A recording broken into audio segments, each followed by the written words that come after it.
Ser podcast. Las 7 de hoy por hoy. Ser podcast. Hola, muy buenos días. El Vaticano está investigando a un obispo español por abusos a un menor de 14 años durante la década de los 90. Lo cuenta esta mañana el diario El País y que se sepa es la primera vez que investigan canónicamente a un obispo español por pederastia.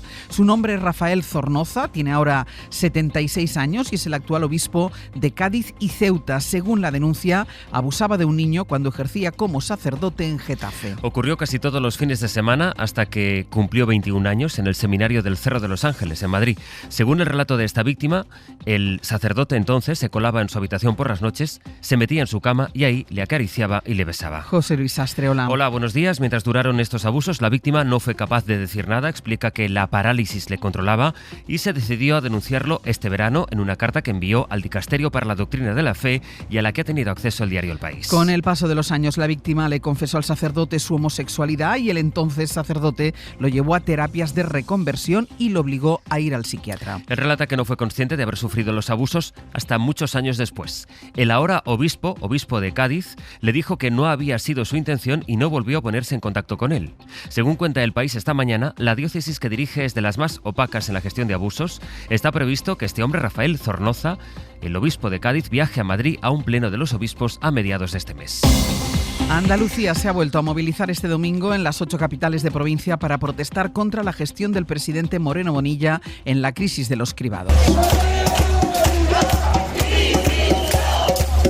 La protesta más multitudinaria fue la manifestación en Málaga con 20.000 asistentes según la policía. Le sigue Sevilla con 12.000, aunque los convocantes aseguran que fueron muchos más. En total, más de 50.000 personas pedían la dimisión de Juanma Moreno Bonilla el mismo fin de semana en el que él ha revalidado su liderazgo al frente de los populares andaluces. Aquí lo único que hay son toneladas de mentiras sobre el gobierno de la historia de Andalucía que más recursos públicos ha puesto a disposición de todas y cada una de las familias, que más ha protegido a la sanidad. Ha aprovechado el Congreso Regional de su partido, donde ha estado arropado por Alberto Núñez Feijóo, para defender la gestión de la sanidad pública andaluza, alegando una campaña de mentiras instigada, dicho, por la oposición. En Valencia se concentraron anoche más de 1.000 personas a las puertas del Escorts para exigir prisión para el ya dimitido presidente, para Carlos Mazón. Ayer se cumplía el primer aniversario de la multitudinaria manifestación que unos días después de la tragedia de la Dana inundó las calles de Valencia para exigir su dimisión. Los vecinos y familiares de las víctimas dicen que mantienen viva su lucha porque para ellos la asunción de responsabilidades no termina con su renuncia. Presionan para que cargue también con la responsabilidad penal de la tragedia, la misma semana en la que Mazón va a comparecer a petición propia en la Comisión de Investigación del Escorts. Acude a la Cámara, donde tiene mayoría con Vox, para dar explicaciones mientras negocian con la ultraderecha su sucesión. Radio Valencia, Natalens, buen día. Buen día. Carlos Mazón comparecerá mañana por la tarde en les Corts Valencianes. Una nueva oportunidad para que aclare dónde estuvo en la tarde del 29 de octubre entre dejar a la periodista con la que comió en el Ventorro hasta que llegó al Cecopi a las 8:28 de la tarde. Es la primera cita pública del presidente en funciones en una semana en la que se podría anunciar que el secretario general del PP y portavoz en les Corts, Juanfran Pérez Llorca, es el candidato a la presidencia del Consell. Las negociaciones PP y Vox continúan. Ayer Alberto Núñez Feijóo en Sevilla se mostraba optimista. ¿Cómo van las negociaciones? Como ha hecho el PP de Andalucía, saldrá todo bien. Muchas gracias. ¿Saldrá todo bien? Sin embargo, Vox insiste en que se han de endurecer las acciones contra el Pacto Verde Europeo y la migración. De lo contrario, está preparado para las elecciones. Es lunes, es 10 de noviembre. Hoy por hoy noticias. Ser podcast. Pues desde Andalucía se ha referido este fin de semana Feijóo a la situación en Valencia. Su partido negocia contrarreloj allí con Vox para acordar un sucesor para Mazón, al tiempo que el líder del PP pone a Andalucía de ejemplo para reivindicar el modelo a seguir en el resto de comunidades, que es un modelo sin Vox. Isabel Fernández Pedrote, buenos días. Hola Ángeles, buenos días. Nada de carambolas. Solo hay un camino para que gobierne el PP, y el camino para que gobierne el PP es votar al PP. No hay otro. No nos despistemos, no lo hay. A Feijóo le quedan 9 días para pactar con Vox el relevo de Mazón y él, mientras, encamina las próximas campañas electorales apelando al voto útil para intentar así librarse de una ultraderecha que le pisa los talones. Con Feijóo no solamente se abrieron por primera vez a gobiernos de coalición, instituciones tan importantes que gestionan la sanidad, la dependencia o las políticas sociales, como es gobiernos de coalición con la ultraderecha, sino que ahora estamos viendo en Valencia que va a dejar en manos de Abascal nada más y nada menos que la elección de la presidencia. Vox le exige al Partido Popular más decisiones, que sigan la estela de su política anti-inmigración, y hoy Feijóo reúne en Melilla a los suyos para hablar precisamente del plan de los populares para la inmigración. Ayer en una entrevista en El País, Pedro Sánchez volvió a defender la inocencia del fiscal general del Estado, que esta semana enfrenta la segunda y última semana de juicio, y aseguró también que sí ha cumplido los acuerdos con Junts. Puigdemont le ha respondido en redes sociales que no, y habla de medios subvencionados por el Partido Socialista que, según el expresidente catalán, han emprendido una campaña propagandística en su contra. Dice que ellos cumplen y que es Sánchez el que tiene todas las palancas del poder exclusivamente en sus manos.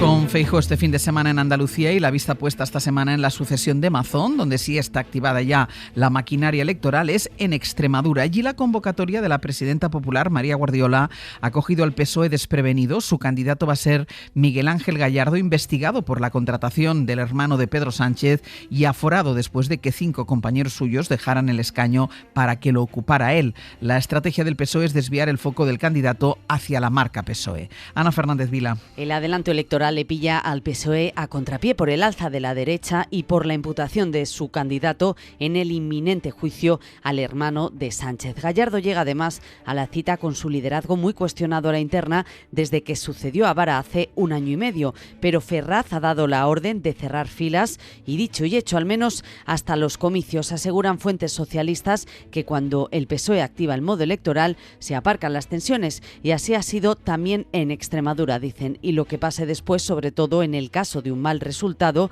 pues ya se verá, dicen, pero la receta pasa ahora por unir fuerzas y por potenciar la marca PSOE por encima de todo. Esa es la otra clave, explican fuentes socialistas a la SER, porque creen que sus siglas son un valor seguro por encima de cualquier persona. Ahora está por ver, eso sí, si logran darle la vuelta a las encuestas. Las 7 de Hoy por Hoy.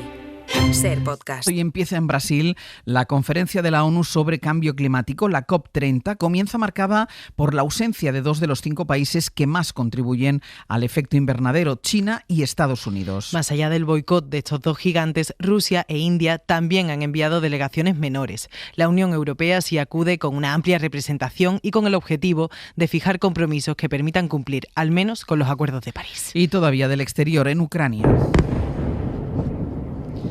Hay cortes de energía por todo el país por los bombardeos de Rusia en las últimas horas. Las autoridades advierten que esos cortes de luz pueden durar hasta 16 horas al día para acelerar las labores de reparación lo antes posible. Nicolás Castellano. Ucrania ha vivido en las últimas horas uno de los mayores ataques a sus infraestructuras eléctricas desde el inicio de la invasión rusa a gran escala en febrero del año 2022. Por ejemplo, la capital se ha quedado durante más de 12 horas sin suministro eléctrico y sobre todo en la región del este, en el Donbass y en el Donetsk, los cortes han sido intermitentes desde la noche del sábado, cuando Rusia ha intensificado especialmente esos ataques con más de 600 drones cada día. En las últimas horas, Zelensky ha pedido de nuevo a sus socios internacionales, especialmente a la Unión Europea y a Washington, que aumenten las sanciones contra Moscú para intentar frenar una guerra que, según Zelensky, Putin quiere alargar al máximo posible. También asegura que sigue trabajando con los Estados Unidos para la implantación de los misiles Patriots. En las grandes ciudades hay el doble de problemas de salud mental que en zonas rurales o en ciudades pequeñas. Madrid y Barcelona tienen los niveles más altos de malestar emocional y de soledad en España. Casi el 30% de la población dice que apenas tiene relaciones familiares o vecinales. Mariola Lourido. No hay diferencias relevantes en el estado de salud física entre los que viven en las grandes ciudades y los que viven en los pueblos. Sí existe brecha importante en el bienestar emocional y social. Los diagnósticos de trastornos mentales alcanzan el 13% en las grandes urbes, más del doble que en el rural. El ritmo de vida, de estrés, de no poder acceder a una vivienda digna o tener que compartir piso, no poder conciliar en la gran ciudad, hace que la gente tenga más problemas, más probabilidad de tener más problemas de salud mental frente a otros territorios. Diego Isabel Lamoneda es el director de la Fundación Nesi, que ha colaborado con Cáritas en el informe FOESA dentro del apartado de la vivienda. En Madrid o Barcelona, el 16% de la población considera que la salud mental de su familia es mala o regular y el 28% tiene relaciones vecinales y personales escasas o nulas, frente al 9% en los pueblos. Hoy por hoy noticias. Ser Podcast. La justicia ha archivado el caso del adolescente que presuntamente había sido vendida para casarla con solo 14 años. Desapareció en Navarra en enero y la encontraron en Cataluña. Ahora se archiva su caso por falta de pruebas que demuestren esa venta que se habría producido por 5.000 euros y whisky. Los 5 detenidos han quedado en libertad después de que la chica asegurara que vivía en Cataluña por voluntad propia. Radio Barcelona, Gemma Alegrí. Y además negó considerarse víctima y que hubiera sido obligada a mendigar. El juez que investigaba la supuesta venta de una menor de Navarra, una pareja de Lleida, para obligarla a casarse con su hijo, ha archivado el caso tras la declaración de la adolescente. El magistrado ha decidido archivar provisionalmente la causa mientras no se aporten nuevos elementos que permitan reabrirla, tras considerar más relevante el testimonio de la menor que los indicios recabados hasta ahora. El juez también ha dejado en libertad a las 5 personas detenidas en octubre, los padres de la menor, el joven con el que presuntamente se habría casado y los padres de él. Ante el juez, la joven aseguró que vivía en Cataluña voluntariamente y con el consentimiento de sus padres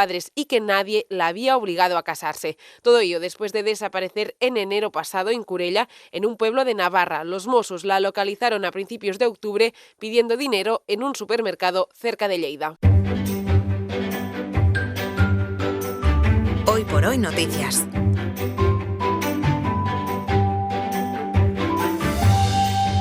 Ser Podcast. Hoy noticias de Castilla y León con Mario Alejandre. Buenos días. Hola, buenos días. Y de Murcia con Juanjo Asensio. Buenos días, Juanjo. ¿Qué tal? Buenos días. Vamos, Mario, con ese ciervo que se coló en un aparcamiento del centro de Zamora y que será liberado en una zona natural. He visto hoy la imagen y es un pedazo de ciervo. Es bastante grande. No es un bebé ciervo, ¿eh? No es un cachorro, no. Ha sido una de las imágenes del fin de semana, en Zamora y en medio de España. Desde sus coches, como algunos zamoranos grababan con su teléfono la inusual estampa, ese ciervo trotando por las calles de Zamora. El recorrido acabó, por otra parte, como el de muchos otros turistas, en un aparcamiento del centro. Tras varias horas de trabajo, el dispositivo que formaba la Policía Municipal, los bomberos, veterinarios y operarios municipales, también trabajadores del aparcamiento, lograron sacar al animal del lugar. Para ello fue necesario usar dardos tranquilizantes. También tuvo que ser curado de algunas heridas cortes, sobre todo, que se hizo durante su huida por el casco urbano. Fue evacuado, trasladado después a una zona natural para su liberación sin que corriera mayor peligro. Todo esto tras unas horas en las que el cérvido recorrió lugares como, por ejemplo, el Bosque Valorio, que es una gran área natural que está al norte de la ciudad, y diferentes calles. Por cierto, que desde el Ayuntamiento de Zamora han aclarado que no habrá cobro del parking a todos los que no pudieron sacar sus vehículos por la presencia de este inusual visitante. Claro, es que estaba pensando yo eso, tienes que salir del parking y ir a buscar el coche, no vas ni ni de broma. Y te encuentras un ciervo.